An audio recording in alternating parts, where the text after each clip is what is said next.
Rookie of the Year race is over. But we just have to understand that when a transformational figure enters the fray, you got to pause and then isolate and compartmentalize and give them the love that they're due. And in this case, it belongs to Caitlin Clark. For me and Camille, this is the most we've ever lost in our life. I only lost 7 games in my last 2 years at LSU. So, it's been hard for me. But adjusting and just kind of have that mindset of, just moving on has been something I try to give myself a little bit of grace.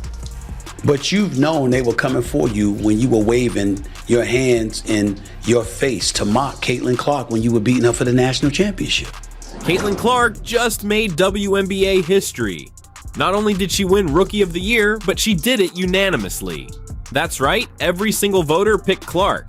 But here's where it gets interesting. Angel Reese is not happy about it, and she denies that Caitlin Clark even deserves it. Caitlin Clark is box office. She is a star. If Angel Reese was older, I would have gotten on her about what she just said. Because I would have been like, how naive can you be? But she is young. It's only 22. Not only did Caitlin Clark win Rookie of the Year, but she did it unanimously. Yes, every single voter chose her. But this is where things get interesting. Angel Reese is upset about it and disputes that Caitlin Clark is deserving of it. But they still ask you about Rookie of the Year. Yeah. What is your stance on that? So my whole thing was when I got drafted, number 7. So I'm like, cool. The pressure is not even on me because I'm drafted 7, so the pressure shouldn't be up there. So I'm like, all right, cool. I could just hoop. So I don't know when it started to just break out where I was just in Rookie of the Year conversations. I'm like, all right, cool. It's because you started killing it. Well, yeah. And they're like, oh, I'm still a rookie. I'm still figuring it out. Trying to figure things out. So if I am Rookie of the Year, God, thank you. If I'm not, back to the drawing board, and I just want to win. Can you believe the drama that is playing out in front of our eyes? It's not just about an award anymore. It's a rivalry that has everyone talking. You may be wondering why this is so major, but let me tell you, it is. Angel Reese is a wonderful player, but she does not compare to what and who Caitlin Clark is when she's on the basketball floor. Plain and simple. We're going to delve into a story that is causing a stir in the basketball community. It has it all: amazing talent, fierce competition, and heated discussion between players and fans, likely energized. You won't want to miss what comes next. Are you prepared to watch how everything unfolds? Let's dissect it and determine why this unanimous vote is creating such a commotion. Angel Reese spoke to the media. She didn't speak to the media after the game against Caitlin Clark, but a member of the Chicago Sky, the national title winner at LSU, and she talked about where all this attention started with her and Caitlin. Let's talk about Clark's season in more detail. As you may have heard, she won Rookie of the Year unanimously, but that's only the beginning. Her on-court performance has many claiming that she did more than just have an incredible rookie season. She transformed what it means to be a WNBA rookie. You're going to learn just how good she was. The Indiana Fever made the playoffs. They didn't play last night, but thanks to Las Vegas with a win over Chicago and Phoenix with a win over Atlanta, the Indiana Fever have their first playoff berth since 2016. 2 years ago, their home attendance was 1,800 fans. Their average this year, home attendance, is 17,000. That's almost 10 times. And, of course, the big difference is Caitlin Clark. First of all, Clark did more than just break records. She shattered them. As I mentioned earlier, no other rookie in WNBA history has ever performed as well as she did. She is the first rookie in history to record multiple triple-doubles in a single season. Yes, multiple. This isn't just good. It's next-level stuff. She broke the single-season record in her rookie year. This is a phenomenon. Caitlin Clark is a phenomenon. And if I said to any of these people who think Caitlin Clark is not the Rookie of the Year, I'd say, who would you want to start your... But wait, there's still more.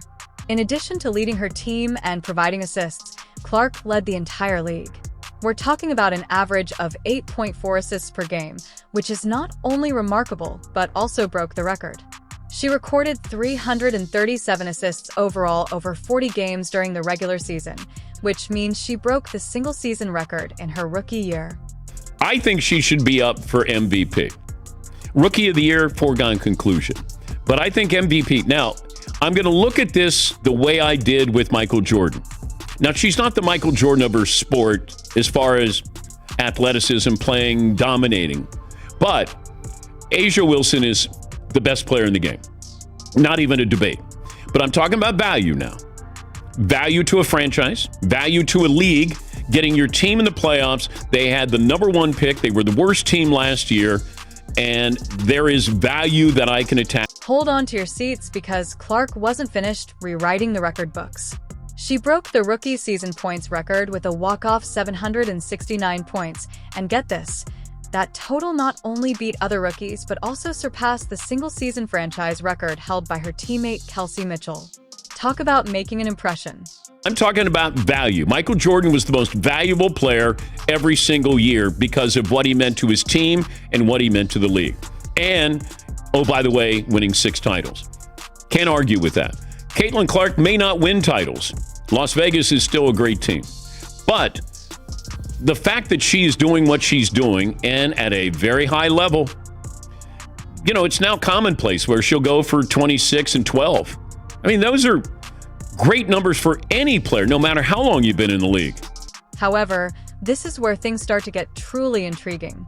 Clark's outstanding performance not only looked nice on paper, but it also won her over the Indiana Fever's first postseason appearance since 2016 was largely due to Clark's exceptional play. Yes, she didn't just stand out on her own. She also helped her team as a whole. And look, Angel Reese, there's nothing that she does where you go, did you see her? Other than she plays really, really hard. And I liken her game to Moses Malone. Moses Malone was relentless. So it's not that I don't appreciate who she is or how she plays. There is no one like Caitlin Clark in the history of the WNBA. As a result, when we discuss Clark's unanimous selection as Rookie of the Year, we're not just talking about a fantastic player. Rather, we're talking about a rookie who led the league in a key statistical category and helped turn her team from a losing team to a postseason contender. Clark entered the league and started breaking records right away. Saying Angel Reese is better than Caitlin Clark is saying Rodman was better than Michael Jordan, or Ben Wallace was better than Kobe, or even Andre Drummond was better than LeBron. And I shouldn't have to point out that Angel Reese is actually a poor defender. You might be wondering now, although Clark's journey to Rookie of the Year was easy, there is more too. The media gave us the impression that we were about to witness a nail-biter in the story about Angel Reese. So, what actually transpired?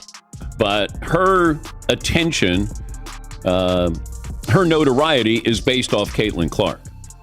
Because she wins the national title, first thing she does, she mocks Caitlin Clark. And then she doesn't even celebrate with her teammates. So she's made it personal with Caitlin Clark. Then she's played off of that. Even Caitlin Clark getting knocked down in that game on Saturday, who's standing up applauding but Angel Reese? Let's take a moment to discuss Angel Reese, the other rookie wonder that had everyone talking. The media couldn't stop comparing her to Clark and constructing this picture of an incredible battle for Rookie of the Year, as if they were preparing for a blockbuster basketball game. So she's sort of embraced a Draymond Green role here. But the eyeballs on the WNBA really have to do with Caitlin Clark. Now, you might, if you stay long enough, maybe you'll see something or someone there you go, okay, I'm entertained by this. But there's nothing wrong with admitting that you watch a sport because of one singular person. However, some individuals began criticizing this narrative, claiming that it was all hype and that the race wasn't as close as everyone was portraying it to be. Can you believe all that buildup? Now, we're hearing that it may have been exaggerated. I thought scoring, yes, she's the all-time greatest scorer in the history of college basketball, men's or women's, but passing like this? I'm talking about gifted LeBron-esque bounce passing. I'm talking about gifted LeBron-esque two-handed, full court, touchdown pass kind of passing. the likes of which I don't see in the WNBA. Thus, when Clark won by a unanimous vote, it sort of blew the entire tight race tail out of the water, and Reese wasn't pleased at all. In fact, she flatly denied that Clark earned the prize. Talk about drama. The WNBA's black superstars should thank their lucky stars. For the record ratings Caitlin Clark is detonating, even if new fans are mostly white fans. It doesn't matter what color eyeballs are. When did social media go crazy over women's basketball? This rivalry isn't just making headlines, it's gaining fans. You've seen records drop and the rivalry flare up, but the narrative goes way more than two players. What if I told you that Clark's victory might completely alter the WNBA landscape? There's a reason why some people are referring to her as a transformative player. What does that actually mean, and why are some of the game's legends temporarily pulling back zoom out? Clark's undisputed Rookie of the Year victory is indicative of more than simply her amazing accomplishments or even her battle with Angel Reese. Something a lot more significant is taking place in the WNBA. We're talking about a player who has the capacity to completely alter the league in addition to altering the game on the court. When was the last time you witnessed a rookie enter the league and have such an impact? When people talk about Clark, they use terms like transformative because she is not only breaking records but also setting a new standard, attracting new fans, increasing awareness of the game, and demonstrating what is possible in women's basketball. I tried to flaunt my white-on-white objectivity. I said Angel Reese is the Rookie of the Year halfway through the season. But the other day, I must admit, it hit me like Katie Bell Henderson telling me that's enough. I told myself it's not racist for me to like Caitlin Clark's game and to say so publicly. And I have no doubt some of the early resentment among black stars in the WNBA was caused from them reading their social media mentions, their comments, and deciding that Caitlin Clark had become the darling of the far right. However, this is where things get tricky. Not everyone is pleased with Clark receiving so much attention. The exact thing that is thrilling so many fans is creating friction within the league itself, according to WNBA veterans and previous legends who are pushing back, arguing Clark is getting too much attention too fast. No woman that I've seen has ever been able to jump shoot, wrist flick logo threes, Steph-like threes, like Caitlin Clark can. Why, then, did the push back well?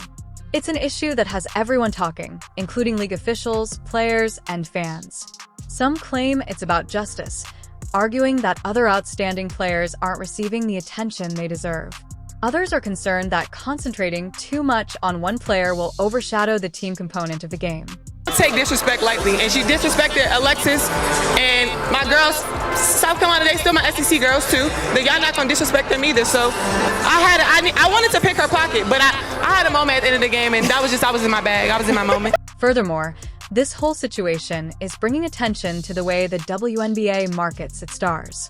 Some argue that the league should market all of its best players, not just the newest sensation, and they are posing difficult questions about how to expand the league while still honoring its past and all of its current stars.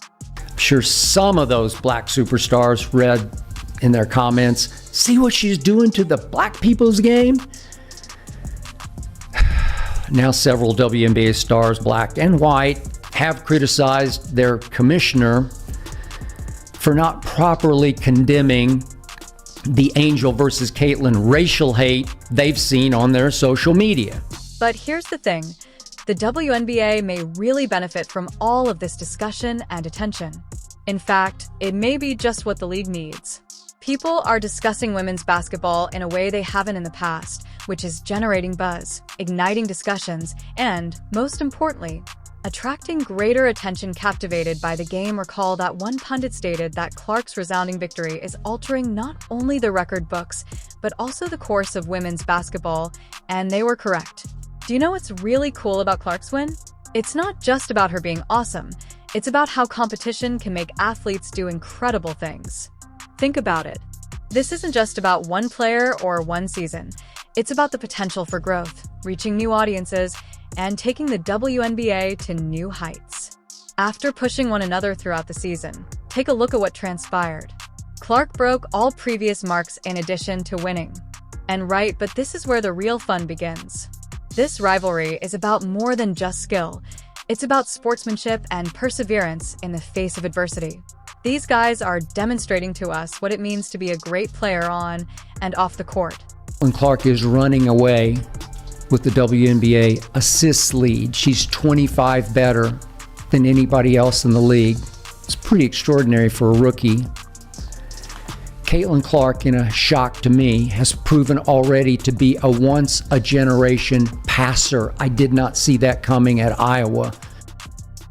The next time you watch Clark and Reese battle it out, keep in mind that sometimes your greatest opponent can also be your greatest inspiration. They aren't just competing with one another, they are pushing one another to new limits, and who knows? Perhaps we're witnessing the beginning of something even greater in women's basketball. Can you imagine what they'll accomplish next?